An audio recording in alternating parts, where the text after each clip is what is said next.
85% of all the migraine sufferers that I've ever treated had a simple clinical deficiency in sodium. I have them drink salt water and their headaches go into permanent remission. Salt is important. Hello and welcome to another episode of the Friday Fix. I'm Dr. Will Curtis of Better Chiropractic. If you don't get enough salt in your diet, you're going to have some problems. The FDA recommendation is 1 teaspoon of salt per day. I think that's grossly too low, especially if you live here in Arizona and you live here during the summer.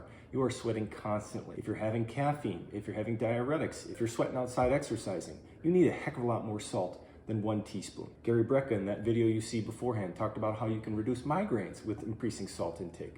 Salt is vitally important for the human body. Salt is something that's crucial, especially for my athletes. You need more salt. If you want to have proper nerve cell conduction for a chiropractor, kind of something important, you need more chloride.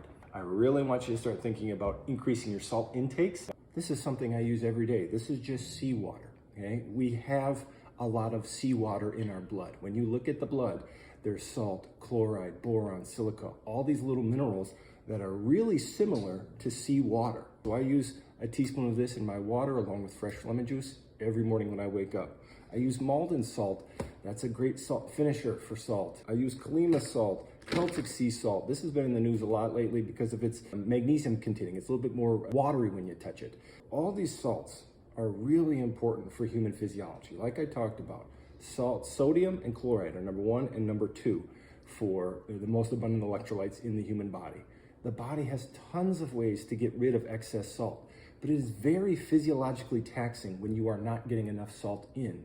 There's a guy named John Gildea who does a lot of research around the kidney, salt, hypertension, and he said there's really 3 types of folks: salt-sensitive folks, salt-resistant folks, and inverse salt-sensitive folks. 3/4 of all that are people that really don't have a big change in their blood pressure with higher sodium intake.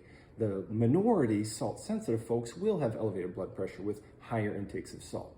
But the vast majority of folks do not need to limit their salt intake to 1 teaspoon per day. Salt does a ton of good things, like could help with migraines, helps with making appropriate amounts of stomach acid. If you're someone that suffers with GERD or reflux before you go to bed or in the evening time, take a pinch of sea salt in some water and drink that before bed.